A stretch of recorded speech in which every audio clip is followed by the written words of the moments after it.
Deep within the heart of the whispering peaks, where clouds curled like sleeping cats around jagged summits, lived a young dragon named Flicker, unlike his brothers and sisters, whose excited snorts sent bright orange sparks dancing into the cool mountain air. Flicker trembled at the very thought of fire. The smallest flicker from his father's mighty yawn made him flinch, and the cheerful crackle of the nightly communal hearth sent him scurrying to the farthest, darkest corner of their cavern.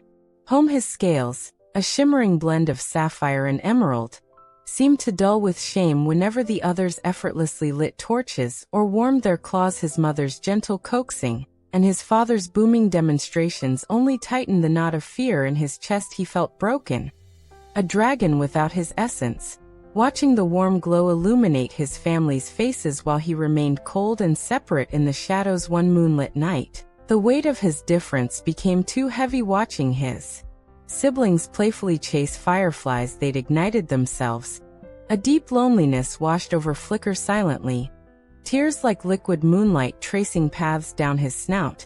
He spread his small wings and slipped away from the only home he'd ever known. He flew until the sharp peaks gave way to the dense, ancient canopy of the Emberwood Forest. Here, beneath the rustling leaves, the air was cool and carried the scent of damp earth and pine, a soothing balm after the fiery atmosphere of the caves. He found a secluded hollow beneath the enormous, gnarled roots of a grandfather oak, its mossy interior soft and dark. Curling his tail tightly around himself, Flicker closed his eyes, seeking solace in the quiet embrace of the forest.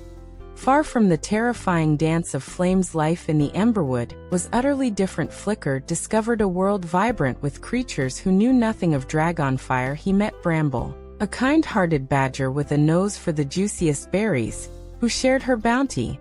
Without question there was Pip, a perpetually cheerful squirrel with lightning-fast movements, who taught Flicker the best paths through the treetops. His gentle nature became his greatest strength. He used his surprisingly strong claws not to rend, but to carefully dig out trapped rabbits without harming them. His wings became gentle fans to cool overheated fox kits playing in sunny clearings. His powerful voice, unused for roaring, was now a soft murmur calming frightened birds caught in sudden storms. He found purpose in helping, in listening to the forest's quiet stories whispered on the wind, feeling a belonging he'd never experienced among his own kind. Weeks turned into months. Flicker grew, his scales gleaming brighter than ever in the dappled forest light, his muscles strengthening from constant gentle activity. Yet, the deep-seated fear of fire remained, a silent companion. One crisp autumn evening, a dreadful stillness fell over the Emberwood. The usual chorus of crickets and owls ceased. Then Flicker smelled it, a sharp, acrid tang carried on the wind, unlike the comforting wood smoke of his old home. Smoke looking east, his heart seized. An ominous orange glow pulsed against the darkening sky, growing steadily brighter. Distant, panicked cries of forest creatures pierced the night. A wildfire, fanned by dry winds, was racing towards the heart of their sanctuary, threatening Bramble's set, Pip's hoard of nuts, the fox kit's den.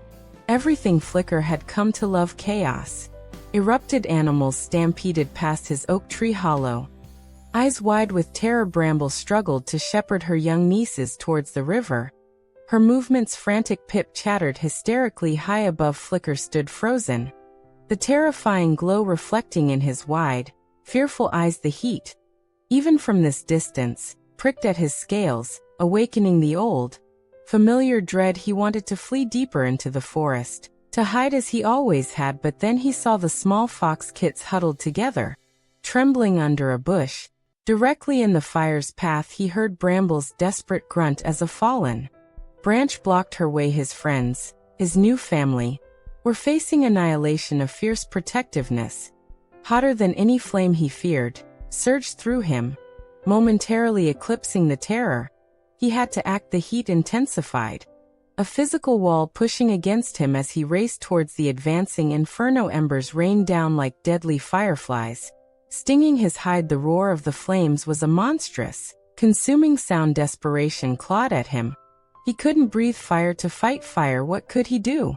Then he remembered the river, the wide, deep silver thread that curved around the northern edge of the threatened area. If he could just reach it, ignoring the searing pain on his wingtips, Flicker pushed himself harder than ever before he crashed through the undergrowth, smoke stinging his eyes, his lungs burning. Reaching the steep bank, he didn't hesitate, plunging deep into the cool water. He opened his jaws wide, not to breathe fire, but to take in a colossal gulp of river water. It felt strange, immense, heavy. Staggering back towards the leading edge of the blaze near Brambly set, Flicker focused on the searing wall of heat threatening the badger family. He dug his claws deep into the scorched earth, planting himself firmly, summoning every ounce of courage, every ounce of love he felt for his friends. He lowered his head, closed his eyes tightly against the terror, and pushed. Not fire, but a powerful, concentrated torrent of river water erupted from his jaws, crashing into the base of the flames with a tremendous hiss. Steam billowed violently around him, momentarily blinding him, but he held on, pouring out the water, sweeping the jet back and forth. To his astonishment, where the water struck, the hungry flames sputtered, darkened, and died, leaving a smoldering, wet scar on the earth. It wasn't enough to stop the entire wildfire, but it was a crucial barrier. Flicker's heroic act created a desperately needed firebreak directly in front of Bramble's set and the densest part of the vulnerable woodland. Exhausted, scales steaming, he collapsed near the riverbank as the forest creatures, guided by his action, rallied. Deer stomped out smaller flare-ups. Badgers dug protective trenches. Birds carried droplets from the river, working together.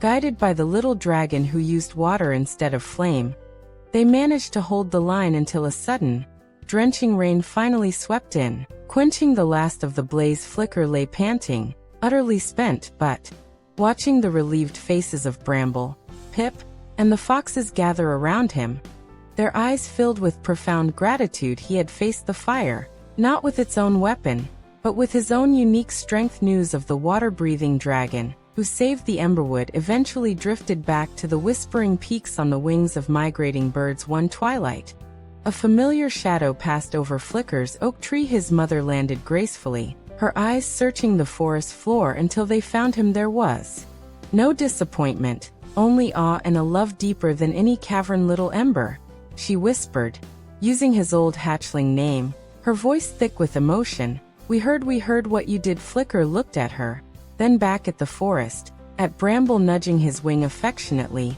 at Pip chattering proudly on his head. He finally understood. His fire wasn't missing. It had simply transformed into something else.